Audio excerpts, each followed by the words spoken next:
Bismillahirrahmanirrahim. Assalamualaikum warahmatullahi wabarakatuh.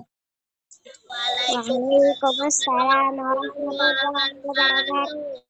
Waalaikumsalam warahmatullahi wabarakatuh. Alhamdulillah wassalatu wassalamu ala rasulillah wa ala alihi wa sahbihi wa man walah amma ba'du. Adik-adik yang kami sayangi dan kami cintai karena Allah Subhanahu wa taala. Alhamdulillah. Waalaikumsalam. Pada pertemuan yang ketiga ini ya, dan pertemuan ketiga ini adalah pertemuan kita yang terakhir dari Daurah Idul Adha. Insya Allah kita akan mempelajari atau mengangkat tema yaitu mengenal hukum-hukum kurban, ya, mengenal hukum-hukum kurban. Nah, jadi adik-adik, ibadah kurban itu ada hukum-hukumnya, ya, ada hukum-hukumnya, ada adab-adabnya, apa yang harus dilakukan, apa yang tidak boleh dilakukan, dan sebagaimana lainnya, ya. Sebagaimana juga ya ibadah-ibadah yang lain, seperti misalkan hukum-hukum sholat, ya, kalau sholat itu harus begini, kalau sholat itu sunnahnya begini, adabnya begini, nggak boleh begitu, dan lain-lain, ya. Nah, adik-adik yang Kak Fikri muliakan dan Kak Fikri sayangi karena Allah Subhanahu wa taala, kurban di dalam bahasa Arab disebut dengan udhiyah, ya. Yang artinya setiap binatang ternak yang disembelih sebagai bentuk mendekatkan diri kepada Allah pada hari raya Idul Adha, ya. Pada hari raya Idul Adha. Dan hukum udhiyah atau kurban, adik-adik rahimakumullah, adalah sunnah muakkadah atau sunnah yang ditekankan. Dan ini merupakan pendapat kebanyakan para ulama. Ya, para ulama mengatakan hukum kurban itu sunnah muakkadah, sunnah yang ditekankan. Bagi orang yang melaksanakan haji, ya, ada saudara-saudara kita yang sudah berangkat haji nih adik-adik, ataupun yang tidak berangkat haji, yang masih ada di negaranya masing-masing. Dengan syarat dia mampu, punya uang, punya harta. Itu adik-adik ya. Dan 1 ekor cukup untuk 1 keluarga, meskipun 1 keluarga tersebut anggotanya ada banyak. Misalkan adik-adik rahimakumullah, abi kurbannya kambing gitu ya. Maka kurban yang abi lakukan itu sudah mewakili umi dan anak-anaknya. Misalkan anaknya ada 5, maka anak-anaknya itu sudah termasuk, ya. Walaupun ya anaknya itu ada 10, ya, maka termasuk begitu adik-adik ya. Jadi dalam 1 keluarga, kalau sudah ada 1 orang yang berkurban, itu sudah cukup dan dia sudah bisa mewakili seluruh keluarga tersebut. Kalau gitu Kak Vicky, kalau misalkan ibu kita yang kurban, misalkan umi aku nabung, dia kurban, berarti abi nggak usah kurban. Iya, nggak usah, ya, karena 1 keluarga itu sudah diwakilkan, ya. Begitu adik-adik rahimakumullah. Jadi nggak perlu, aku mau kurban semuanya, misalkan ayahnya kurban kambingnya sebanyak 10 ekor karena anaknya ada 9 termasuk sama uminya, ya. Ya boleh-boleh saja, tapi itu ya sudah mewakili, maksudnya 1 ekor itu sudah mewakili satu keluarga. Nah, dalil disyariatkannya udhiyah atau kurban adik-adik ada di dalam Al-Quran dan juga di dalam hadis. Di dalam Al-Quran, Allah berfirman, "Fasolli li rabbika wanhar." Maka dirikanlah salat untuk Rabbmu dan sembelihlah udhiyah. Maksudnya sembelihlah binatang kurban. Surat Al-Kautsar, ya ini kah fikih salah tulis ya, bukan Al-Kautsar. Al-Kautsar ayat yang kedua. Dan di dalam hadis yang diriwayatkan oleh Anas bin Malik radhiyallahu anhu bahwa adik-adik rahimakumullah, Nabi berudhiyah. Nabi itu berkurban dengan 2 ekor domba yang berwarna putih mulus dan bertanduk. Ya. Nah, ini adik-adik rahimakumullah menandakan bahwa apabila ada seorang yang ingin berkurban, dia boleh berkurban lebih dari 1 ekor. Boleh 2 ekor, boleh 3 ekor, dan seterusnya kalau dia mampu. Kemudian di dalam hadis ini disebutkan beliau menyembelih keduanya. Waalaikumsalam. Beliau menyembelih keduanya dengan tangannya sendiri sambil membaca bismillah, membaca basmalah dan takbir. Bismillah, Allahu Akbar, dan menginjak kaki depan binatang tersebut. Hadis riwayat Bukhari dan Muslim, ya. Nah, jadi adik-adik ini adalah dalilnya dari Al-Quran dan juga dari hadis. Jadi bukan hanya ibadah yang nggak ada tuntunannya, bukan, tapi ibadah yang memang Allah Subhanahu wa Ta'ala perintahkan, Nabi Muhammad Sallallahu Alaihi Wasallam perintahkan, dan juga beliau mengerjakannya. Kak Vicky, aku nanti kayak Rasulullah, mau kurban kambingnya 2. Nah, boleh. Alhamdulillah. Mudah-mudahan kita semua diberikan kelapangan oleh Allah Subhanahu wa Ta'ala agar kita bisa melaksanakan kurban setiap tahunnya, adik-adik ya. Nah, adik-adik yang Kak Vicky muliakan, berikutnya adalah syarat-syarat orang yang berudhiyah. Syarat-syarat orang-orang yang ingin berkurban. Nah, ya, syaratnya ada 4. Ini adik-adik hafalkan ya. Yang pertama, Islam. Wajib nih, dia agamanya harus Islam. Sehingga orang kafir tidak diwajibkan. Ya, sehingga orang kafir tidak diwajibkan. Lalu yang kedua, adik-adik, baligh. Dia sudah mencapai usia baligh. Ya, sehingga anak kecil atau anak yang belum baligh itu tidak diwajibkan. Tapi Kak Vicky, kalau aku mau belajar menabung, ya terus aku mau kurban, boleh nggak sih? Boleh adik-adik, tidak masalah. Ya, tidak apa-apa. Ya. Lalu yang ketiga, berakal. Nah, ya, sehingga orang gila, ODGJ adik-adik ya, lalu orang yang pingsan, atau misalkan kalau sekarang ya adik-adik, orangnya itu koma, sakit ada di rumah sakit koma, ya, atau dia mabuk, ya, nggak sadarkan diri, maka dia tidak diwajibkan untuk berkurban. Jadi intinya orang ini harus sadar. Dia harus sadar akan ibadah yang akan dia lakukan. Dia sadar, dia beli kambing, dia sadar, dia menyerahkan kambingnya ke panitia kurban, atau ketika menyembelih kurban, dia dalam keadaan sadar, oh, saya mau berkurban, begitu. Ya, begitu adik-adik rahimakumullah. Lalu yang keempat, mampu. Nah, ya, punya uang, punya harta.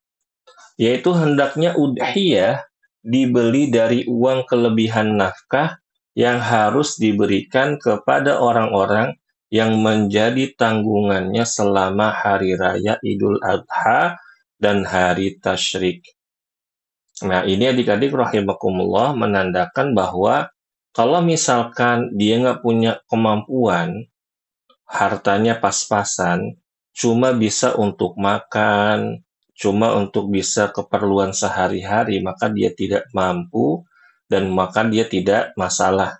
Ya, dia tidak diwajibkan atau tidak apa maksudnya diperbolehkan untuk tidak berkurban. Nah, kalau misalkan ada orang mau menabung ya, ingin berkurban, maka itu bagus ya. Baik, nah ini 4 syarat orang-orang yang atau empat syarat yang orang tersebut boleh berudhiyah. Nah, lalu adik-adik rahimakumullah, Kak Vicky kalau misalkan ada orang kafir, dia ikut patungan, ya, ikut patungan datang ke masjid, pengen ikut patungan, ya, pengen nyerahin kambing gitu ke masjid ya. Itu boleh nggak? Ya boleh-boleh saja adik-adik kata para ulama, tetapi dia tidak mendapatkan pahala. Ya, tidak mendapatkan pahala dari sisi Allah Subhanahu wa taala. Namun karena Allah itu maha baik, ya, kalau ada orang kafir baik seperti ini nih, dia nggak ganggu kaum muslimin, dia baik sama tetangga, dia suka nolong orang-orang Islam, ya suka berbuat baik, maka Allah akan balas semua kebaikannya di dunia. Tetapi nanti di akhirat, ya, dia tidak diberikan apa namanya pahala sedikit pun dan juga tidak masuk surga. Nah, adik-adik, yang tidak boleh, misalkan ada orang kafir nih, dia itu agamanya Buddha, agamanya Hindu, agamanya selain agama Kristen dan agama Yahudi. Lalu dia nyembelih binatangnya sendiri, maka kita nggak boleh makan binatang sembelihan tersebut. Ya, begitu. Kita nggak boleh makan binatang sembelihan tersebut, karena itu jatuhnya menjadi bangkai, kata para ulama. Berbeda dengan orang Nasrani atau orang Yahudi, masih diperbolehkan, kata para ulama seperti itu. Tapi Kak Vicky, kalau misalkan orang kafir itu dia cuma beli kambing, terus diserahin ke panitia kurban, itu boleh kita makan? Boleh. Ya, tidak masalah. Begitu adik-adik rahimakumullah ya. Baik. Berikutnya, syarat-syarat binatang udhiyah. Syarat-syarat binatang yang diperbolehkan untuk berkurban. Yang pertama, waalaikumsalam warahmatullah. Yang pertama, binatang yang dijadikan udhiyah dari jenis unta, sapi, atau kambing. Boleh juga domba atau biri-biri. Nah, ya. Jadi ada apa aja tadi adik-adik? Unta, sapi, kambing, domba, atau biri-biri. Ya sama aja ya, domba atau biri-biri. Mungkin kalau biri-biri itu lebih besar gitu adik-adik ya. Setahu Kak Vicky ya. Dia badannya lebih besar, apa namanya, bulunya lebih tebal ya, setahu Kak Vicky seperti itu. Ya. Dan sebab tidak ada riwayat dari Rasulullah dan para sahabat yang menyebutkan mereka berudhiyah atau mereka berkurban dengan selain ketiga binatang di atas. Urutan dari yang paling utama adalah unta, kemudian sapi, lalu setelahnya kambing. Ini kata para ulama. Namun, adik-adik yang Kak Vicky muliakan, ada sebagian ulama yang mengatakan berdasarkan hadis-hadis Rasulullah bahwa yang paling afdol itu adalah berkurban dengan kambing atau domba. Itu kata mereka. Ya, tetapi ada lagi nih kata para ulama adik-adik. Yang paling afdol adalah mereka yang paling mengikuti sunnah ketika melakukan penyembelihan hewan kurban.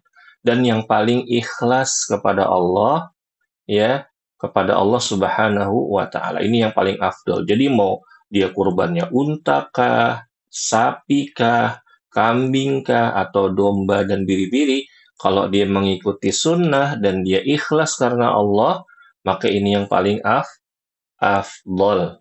Nah, lihat adik-adik ya, di sini ada gambar unta, ada gambar domba atau biri-biri, ada gambar kambing, ada gambar sapi. Kak Vicky, kalau kerbau termasuk nggak? Boleh. Kalau kerbau adik-adik, di Indonesia kan ada kerbau nih. Kata para ulama, kerbau itu termasuk dari jenis sapi. Begitu. Yang nggak boleh adalah apa? Kita kurban dengan ayam. Aku bawa ayam, Kak Vicky, boleh nggak nih aku bawa ayamnya 10 deh? Enggak, itu bukan untuk kurban adik-adik, itu mah buat dimasak aja, buat jadi sate ayam. Kak Vicky, aku mau bawa itu mau bawa kelinci buat kurban. Nggak bisa juga adik-adik kalau kelinci. Kalau jerapah, ya nggak bisa juga jerapah. Kan jerapah kayak unta, Kak Vicky, lehernya panjang. Nggak bisa adik-adik.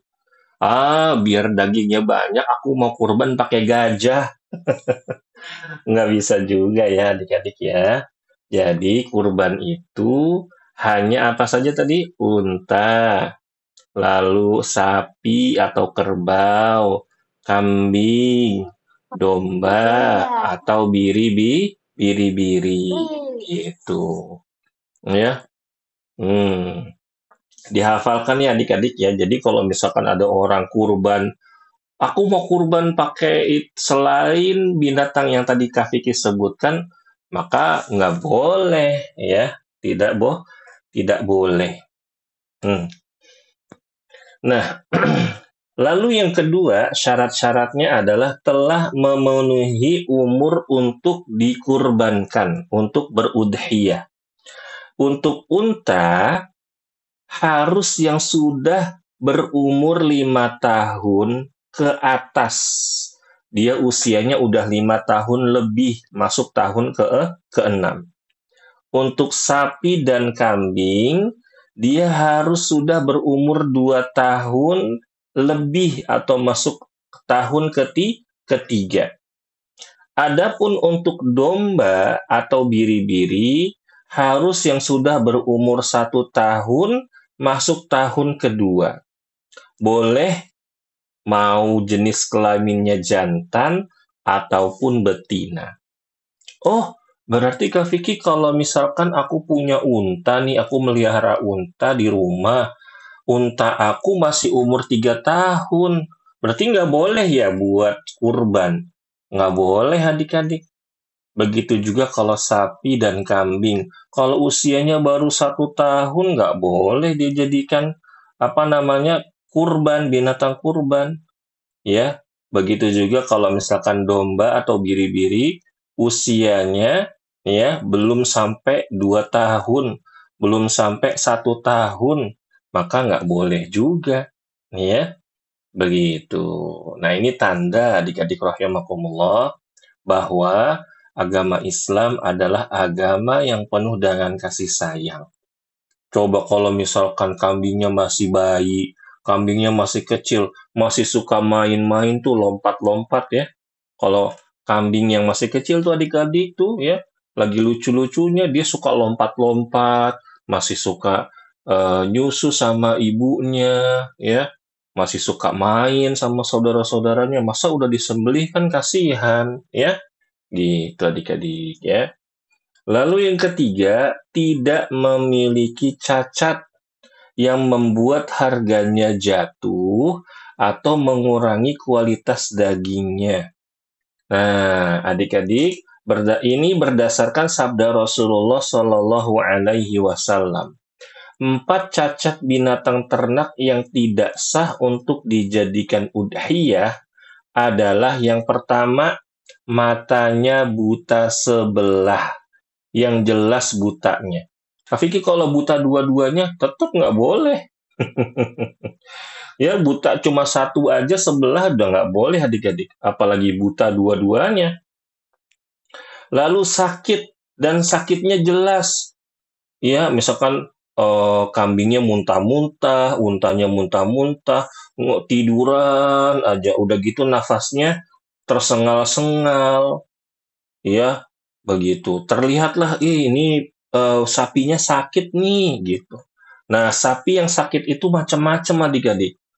Ada yang sakitnya di daerah perut, mungkin ada cacingnya, ada virusnya, ya itu nggak boleh dijadikan binatang kurban.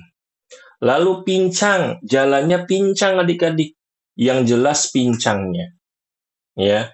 Misalkan kakinya kan 4, yang satu kakinya patah gara-gara dia lompat-lompat, ya, lompat-lompat, maka nggak bisa jadi hewan kurban adik-adik, ya.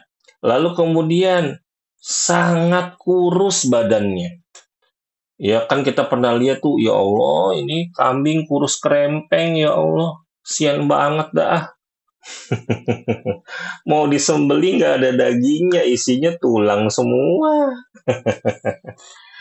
Ya makanya adik-adik kalau misalkan mau kurban nih kita pilih hewan kurbannya yang sehat, yang gemuk, yang dagingnya banyak, begitu ya. Hadis ini sahih riwayat Ibnu Majah dan At-Tirmidzi, ya. Nah, adik-adik rahimakumullah, kalau mau tahu kalian bisa minta ajak sama ayah atau sama siapa ya ke tempat peternakan, tempat yang jualan kambing atau sapi, mau lihat sapi yang sakit kayak gimana sih. Nah, ya. Biasanya adik-adik nih kalau di tempat-tempat penyembelihan yang bagus, itu ada dokter hewannya adik-adik. Kak Vicky pernah tuh ya lihat ada dokter hewan datang ke tempat panitia kurban, dicek. Oh ini sapinya sehat, oh ini kambingnya sehat, oh matanya sehat nih, nggak buta, jalannya lincah. Biasanya ada tuh adik-adik dokter hewan. Ada nggak di sini yang mau jadi dokter hewan adik-adik? Biar bisa ngobatin semut yang sakit ya. Kalau semut sakit bisa diobatin. Kalau aku mau Enggak jadi ya? penghuni Iya, kita semuanya mau jadi penghuni surga ya. Nah, gitu adik-adik ya.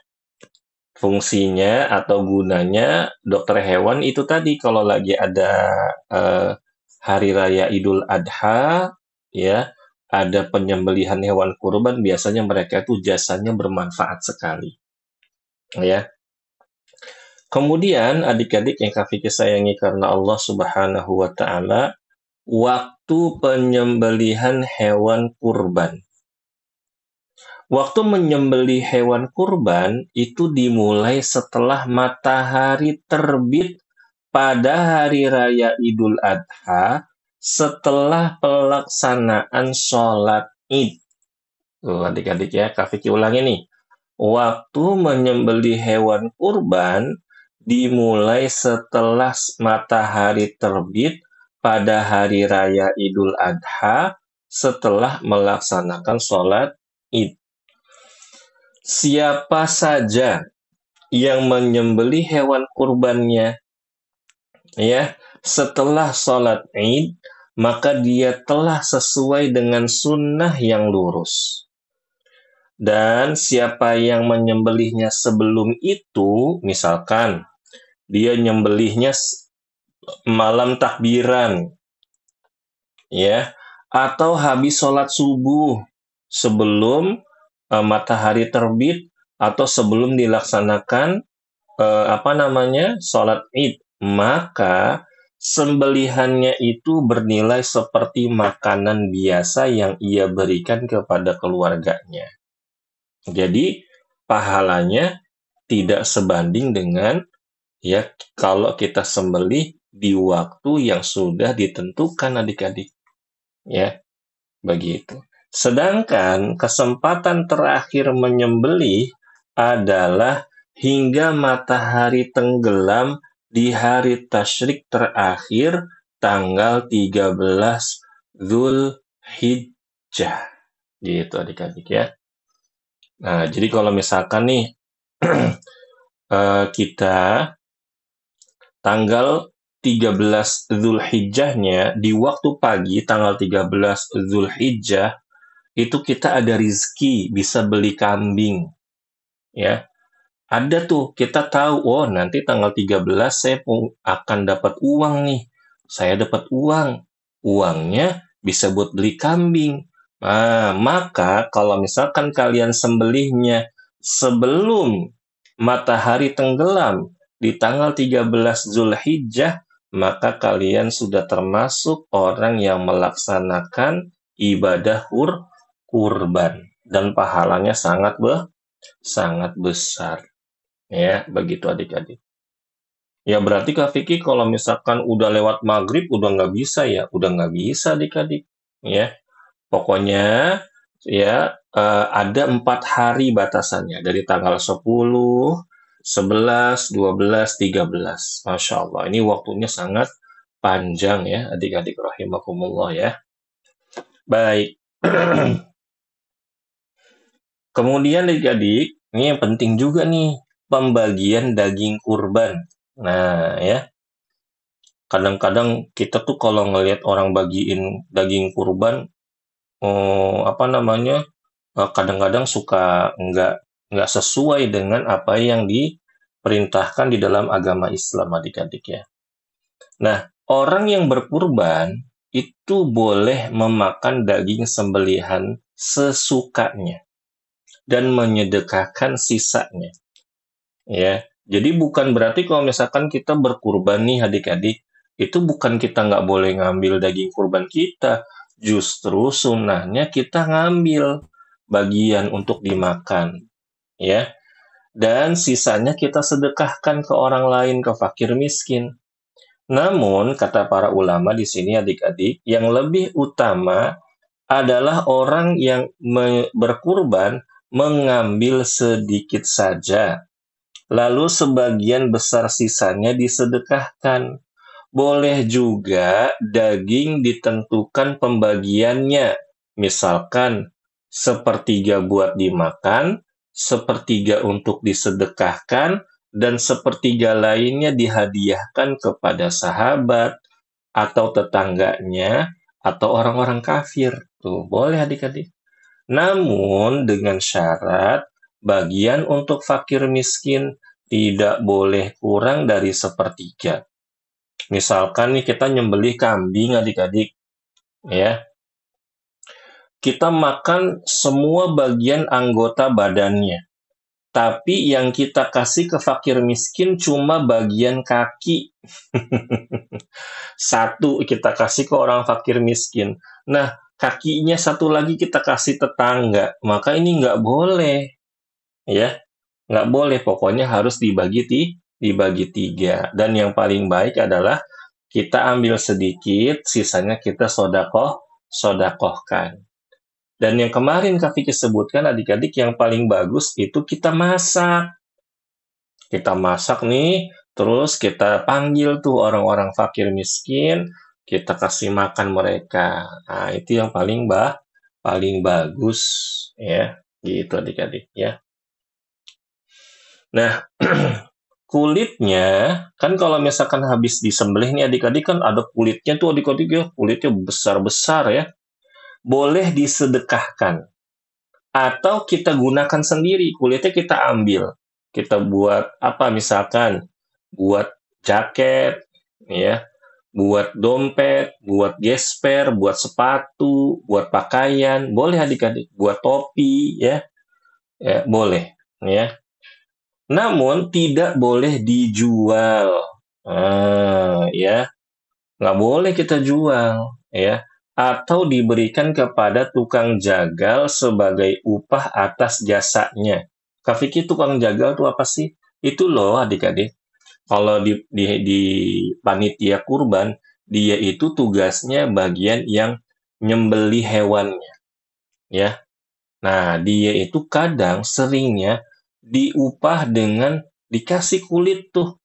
Kulit dan nih, misalkan dia nyembeli 10 ekor sapi. 10 ekor sapinya itu kulitnya dikasih ke tukang jagal. Nggak boleh itu adik-adik. Ya. Nah, kata para ulama, sebab yang demikian itu akan mengurangi nilai keabsahan udhiyah, akan mengurangi nilai pahala dari udhiyah tersebut, atau bahkan jadi ya mengurangi keabsahan, maksudnya tuh jadi kurang afdol gitu adik-adik ya. Begitu juga tidak boleh memberikan upah kepada tukang jagal berupa daging atau bagian lainnya dari sembelihan. Biasanya dikasih kepalanya, ekornya, kakinya, itu nggak boleh tuh adik-adik ya, sebagai upah. Namun, tetap boleh memberikan daging kepada tukang jagal sebagai hadiah atau karena dia miskin. Jadi Kak Vicky, kalau misalkan kita nih panitia kurban, kita minta orang tukang jagal, lalu kita kasih upah dia dari selain daging kurban, boleh, boleh adik-adik.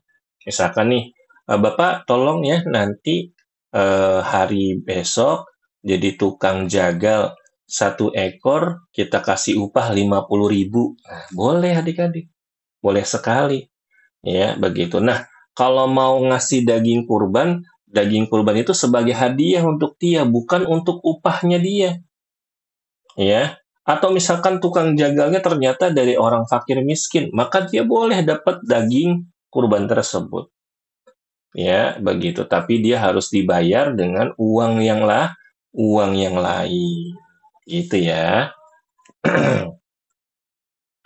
Kemudian adik-adik yang Kak Vicky muliakan, adab-adab penyembelihan ya, adab-adab penyembelihan. Yang pertama, menajamkan alat penyembelihan, pisaunya, goloknya, ya, mungkin pedangnya, itu harus tajam adik-adik. Diasah dulu, ya. Kenapa? Karena kalau misalkan pisaunya, goloknya, atau pedangnya itu tumpul, kasihan adik-adik, justru malah jadi dosa, ya. Jadi dosa kita tuh. Kenapa? Karena kita menyiksa hewan kurban. Udah gitu adik-adik, misalkan nih model buat alat menyembelihnya itu kayak gergaji. Kalian pernah lihat gergaji nggak adik-adik? Yang ada geriginya itu. Oh, itu nggak boleh. Ya, kan, kan kita kan mau nyembelih hewan kurban, bukan buat motong kayu. Iya kan ya? Bukan buat motong paralon. Jadi nggak boleh pakai gergaji. Tapi bagusnya pakai pisau, pedang, atau golok yang tajam. Nah, biasanya nih adik-adik nih, kalau buat ngetes goloknya udah tajam, atau pedangnya sudah tajam, atau pisaunya sudah tajam itu, pakai kertas adik-adik. Jadi ada kertas selembar, terus bisa nggak nih goloknya motong kertas itu? Set, set, set. Kalau bisa, wah berarti itu tajam banget adik-adik. Nah, baru boleh tuh. Ya. Kemudian, yang kedua, tidak melakukan penyembelihan di depan hewan kurban yang lain. Misalkan nih, ya, di area penyembelihan ada 20 ekor kambing. Dibawa 1 ekor kambing, nah, yang 19 ekor kambingnya tuh nonton, ngelihat temennya disembelih. Nggak boleh adik-adik. Ya, kasihan mereka ngelihat. Wah, itu mereka tersiksa sekali. Makanya Rasulullah Shallallahu Alaihi Wasallam memerintahkan agar tempat penyembelihan dengan tempat penyimpanan hewan kurban itu harus terpisah, minimal terhalang, nggak melihat darah, ya, nggak mendengar teriakan, tuh itu yang paling afdol. Tapi Kak Vicky kalau tempatnya kecil gimana? Kan tempatnya terbatas Kak Vicky. Itu misalkan di halaman masjid, masjidnya terbatas, kecil. Ya sudah, ditirai saja. Jadi dibuat terpal gitu adik-adik ya. Terpal, ditutup, nah di situ disembelih ya. Yang penting tidak dilihat oleh binatang atau hewan sembelihan yang lain. Ya, Kak Vicky pernah lihat dulu adik-adik, ya, ada tempat penyembelihan hewan kurban itu tidak mengamalkan adab-adab ini nih. Kak Vicky lihat ada sapi malah apa namanya kalau sapi itu apa ngemok ya ngemok mau teriak-teriak gitu adik-adik sampai dia nangis. Kambing ada yang sampai ngamuk, ya begitu.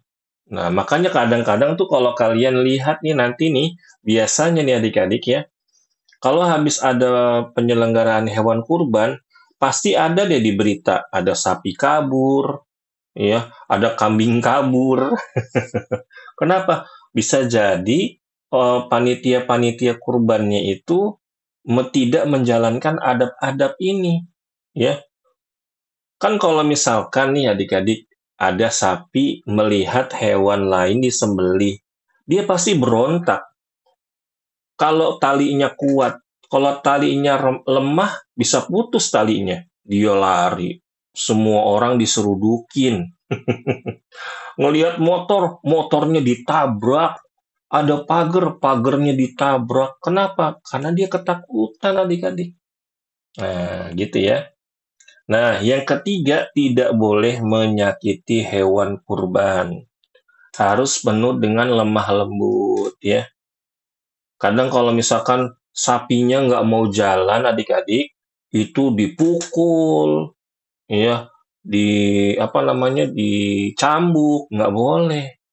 Dielus-elus, ya, dielus-elus, didorong pelan-pelan, dibujuk, ditarik, gitu. Ya, nggak boleh kita siksa hewan kurban, ya. Atau misalkan gini adik-adik, ada kambing kadang kan suka cerewet tuh ya adik-adik ya. Kalau kita lagi lihat ada tempat hewan kurban gitu adik-adik di masjid, kambing itu berisik banget. Dia suka teriak ngembe terus, mbe, mbe, mbe, begitu. Nah, karena ada panitia yang nggak tahu adab-adab penyembelihan seperti ini, sama panitia tersebut mulutnya diikat. Nah, ini nggak boleh. Harusnya udah biarkan saja. Ya namanya juga hewan, ya kan? Begitu adik-adik. Lalu yang keempat, membaca doa dan menyebut nama pengkurban ketika menyembelih. Jadi kalau misalkan mau nyembelih nih adik-adik, ya udah ditidurin kambingnya, sapinya, dombanya, maka kita bilang Bismillah, Allahu Akbar.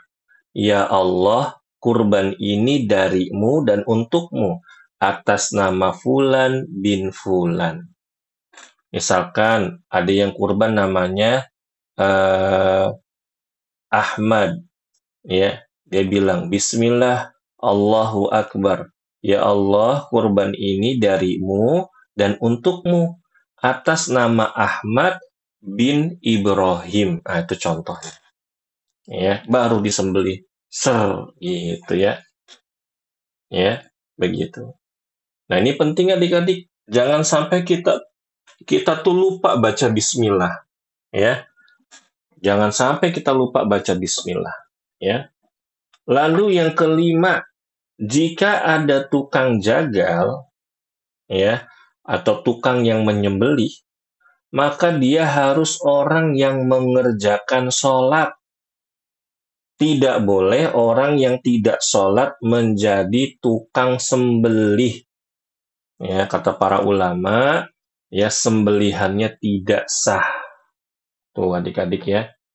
Makanya ya kalau adik-adik nih nanti kalau kalian sudah dewasa ya, kalau kalian memilih tukang jagal, pilih tukang jagal yang rajin sholat. Ya, begitu. Jangan tukang jagal yang nggak sholat. Kak Vicky pernah tuh lihat adik-adik ya, orang-orang udah mau sholat zuhur ya, kan udah istirahat tuh adik-adik dari jam 11 ya adik-adik ya. Dianya mah ngerokok aja, nggak sholat ya. Tapi alhamdulillah tuh ada yang nasehatin, ya ketua DKM-nya. Mas, kenapa nggak sholat? Saya istirahat dulu, Pak. Nanti jangan sampai nggak sholat ya, gitu diingatkan. Oh iya Pak, nanti saya sholat, saya bersih-bersih badan dulu, kayak gitu. Ya, kalau misalkan dia emang capek gitu ya adik-adik, mungkin tidak masalah. Tapi kalau dia sampai nggak sholat, waduh, ya bahaya tuh. Kalau dia nyembelih 100 ekor kambing, gimana? Dia nggak sholat. Nah, makanya harus kita perhatikan. Harus kita hati-hati. Nggak boleh sembarangan. Wah, kita pilih dia jadi tukang jagal karena ototnya kuat, Kak Vicky. Badannya besar. Nggak begitu adik-adik. Ya, yang jadi patokan utamanya dia tuh harus sholat dulu. Sholatnya rajin. Gitu ya. Makanya nih adik-adik nih, kalian kalau mau kurbannya sah, kurbannya diterima oleh Allah, sholatnya jangan bolong-bolong. Ya, sholatnya ntar subuh nggak sholat, zuhur sholat, asar maghrib nggak sholat, isya sholat, jangan begitu. Sholatnya harus 5 waktu. Ya, emang penting ya Kak Vicky? Penting banget sholat itu adik-adik. Kemarin Kak Vicky bilang sholat itu adalah tiang agama. Kalau tiang rubuh, bangunannya pasti rubuh, rumahnya pasti rubuh. Kalau tiang agama rubuh, berarti agamanya juga rubuh adik-adik. Nah, kemudian ini juga nggak kalah penting, adab-adab ketika berada di area penyembelihan. Biasanya kan nih adik-adik suka nonton tuh, ngelihat hewan sembelihan. Ada yang mau ngelihat sapi, ada yang mau lihat kambing, ada yang mau lihat domba, ya. Yang pertama adik-adik jangan terlalu dekat dengan area penyembelihan. Bahaya adik-adik, takutnya diseruduk. Kalau diseruduk sama kambing mungkin enggak terlalu sakit. Iya. Kalau diseruduk sama sapi, sama kerbau, wah bisa terbang. Wih. Ada lagi tahu adik-adik yang lebih berbahaya, yaitu ditendang, disepak sama sapi. Kak Vicky pernah lihat ada orang, adik-adik, dia kepalanya disepak sama sapi, langsung pingsan. Waduh, nggak tahu deh tuh. Ya, begitu tuh. Makanya kalian hati-hati ya. Apalagi kalian masih kecil. Kalau kalian disepak, aduh, nggak tahu deh Kak Vicky. Hati-hati. Ya. Lalu yang kedua, jangan mengganggu hewan kurban. Kak Vicky, aku mau ngasih dia makan, tapi ngasih makannya tuh digangguin. Ntar dikasih, kalau pas mau diambil ditarik. Dikasih ntar ditarik, dikasih ntar ditarik, wah nanti bisa diseruduk, ya itu mengganggu. Atau kadang-kadang suka mainin itunya tuh apa namanya, mainin buntutnya dipegang-pegang, ditarik-tarik, bahaya adik-adik, ya nggak boleh kita ganggu hewan kurban ya. Kalau mau lihat aja. Lalu yang ketiga, jangan mengganggu panitia kurban dengan bermain atau mondar-mandir di area penyembelihan. Lari sana, lari sini, jalan sana, jalan sini. Jangan adik-adik, itu ganggu. Apalagi di situ banyak benda tajam, bahaya. Lalu yang keempat, jangan bermain dengan alat-alat penyembelihan. Pada lihat pisau nih nganggur, dipegang. Temennya ditakut-takutin. Saya pakai pisau, nggak boleh, haram adik-adik. Ya, mainin golok, mainin pedang, mainin alat pemotong tulang, misalkan. Karena penasaran, nggak boleh, jangan. Ya, kadang Kak Vicky suka lihat tuh anak-anaknya tangannya iseng banget. Ngelihat golok, ngelihat pedang, ngelihat pisau, pengennya megang. Padahal itu alat berbahaya sekali. Kalau salah pegang, bisa berdarah, bisa terluka. Ya. Lalu yang kelima, doakan kebaikan untuk orang-orang yang berkurban dan panitia kurban. Kalau kalian lihat ada panitia kurban lagi capek, kalian doain, Bapak-bapak, Bapak semoga Allah balas kebaikan-kebaikannya ya. Semoga pahalanya besar. Tuh gitu. Kalau kalian doain nanti mereka tuh makin semangat loh adik-adik. Ya, makin semangat mereka tuh. Gitu. Lalu berikutnya ucapkan terima kasih atau jazakumullahu khairan apabila mendapatkan daging kurban. Habis dapat daging kurban bukan langsung kabur, bilang terima kasih ya Pak, jazakumullahu khairan, gitu ya. Dan yang terakhir, mengantri dengan tertib dan tenang jika ingin mengambil daging kurban. Biasanya kan kalian nih yang udah besar-besar nih, disuruh sama Abi sama Umi ambil daging kurban bawa kupon ke masjid. Antri yang tenang. Oh, ada antrian. Oh, aku ngantri di sini, baris yang tenang. Ya, sampai dapat giliran. Ya, begitu. Jangan selak-selak barisan orang. Ya, itu tidak baik adik-adik rahimakumullah. Nah, adik-adik yang Kak Fikri muliakan, ya, dengan halaman terakhir ini, maka berakhir pula ya daurah kita, ya, ini pembahasan daurah Idul Adha 1446 Hijriyah. Ya.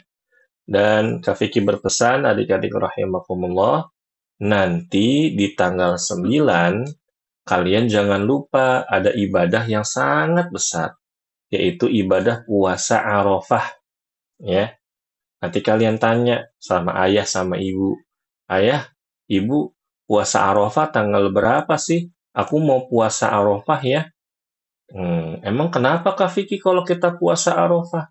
Kata Rasulullah, yang puasa Arafah 1 hari aja, itu dosa-dosanya yang lalu dan yang akan datang 1 tahun akan diampuni oleh Allah Subhanahu wa Ta'ala.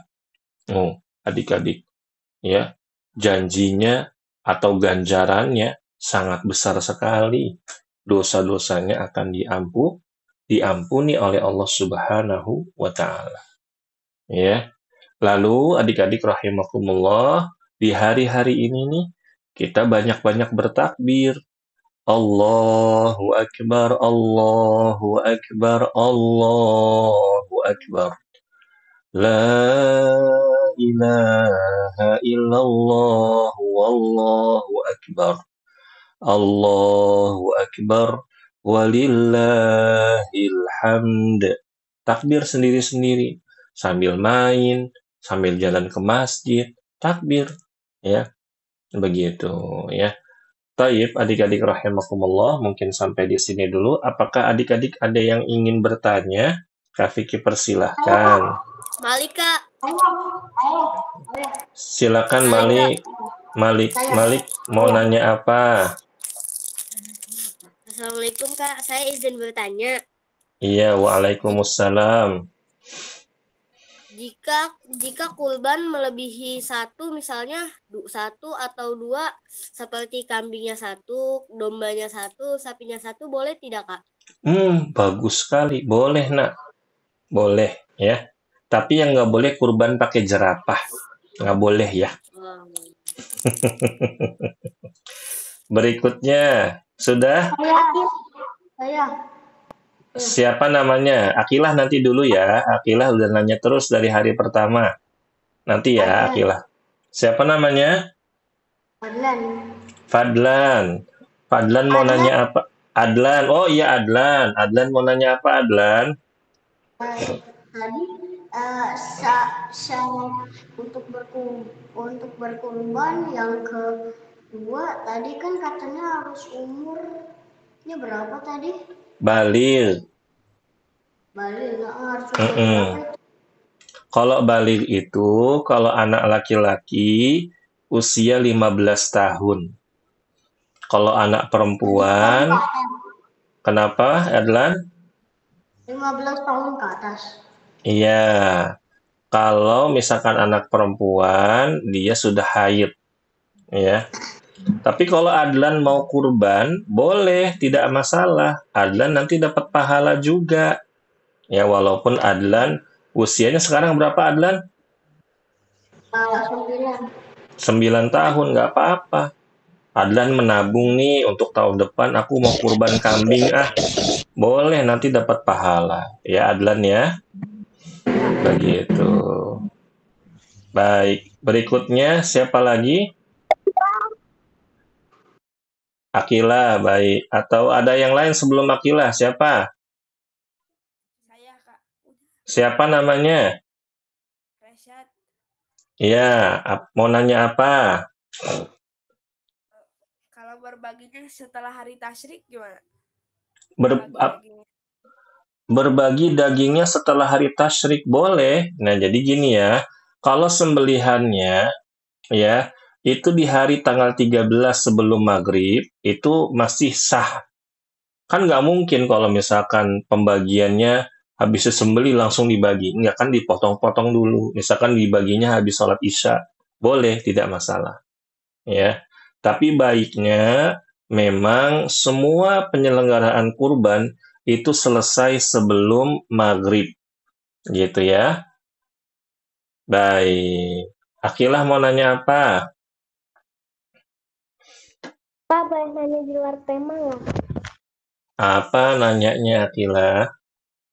Kubur. Tentang alam kubur. Iya, boleh. Apa alam kubur?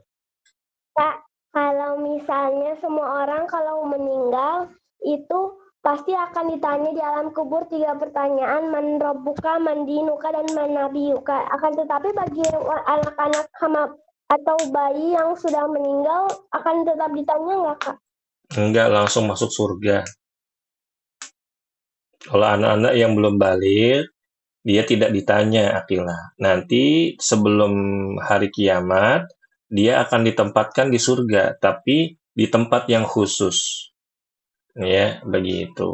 Ya. Wa jazakillahu khairan. Iya, Nigela mau nanya apa? Izin tanya, kalau kurbannya pakai kerbau boleh nggak? Boleh sayang, pakai kerbau boleh. Kata para ulama, kerbau itu masih termasuk kerabatnya sapi.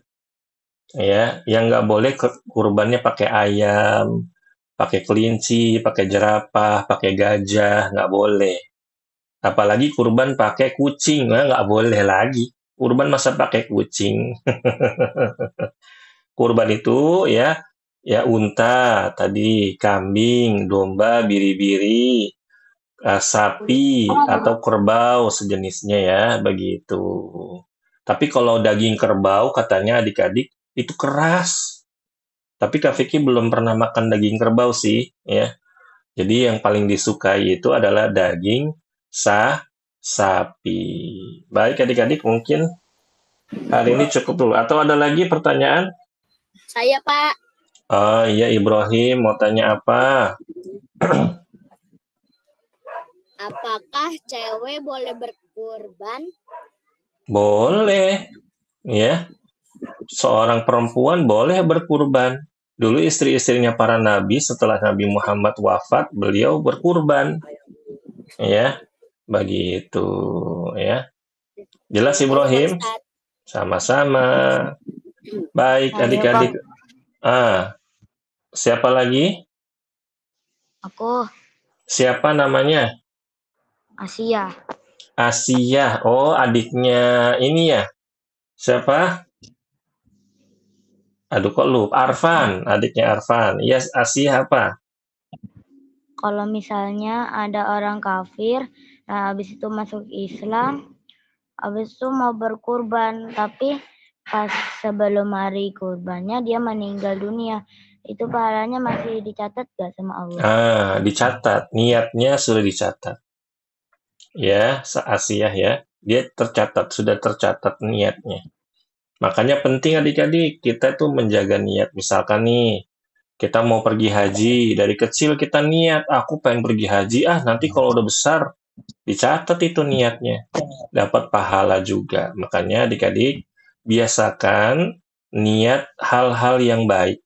Ya, niat mau sedekah, niat mau menuntut ilmu, niat untuk berbakti kepada kedua orang tua, ya, dan lain-lain. Baik, adik-adik yang Kak Vicky. Iya, sama-sama Asia. Baik, hari ini cukup dulu adik-adik ya. Kak Vicky berterima kasih banyak atas partisipasi adik-adik semua, terutama bagi para muhsinin yang sudah membantu program daurah ini ya. Jadi anak-anak kaum muslimin bisa mengikuti program daurah ini secara gratis. Semoga Allah Subhanahu wa taala membalas kebaikan kita semua, menyempurnakan pahala kita semua, dan semoga adik-adik semua yang hadir bisa menjadi anak-anak yang soleh dan solehah. Amin ya rabbal alamin. Kita tutup. Subhanakallahumma wa bihamdika asyhadu an la ilaha illa anta astaghfiruka wa atubu ilaik. Wassalamualaikum warahmatullahi wabarakatuh.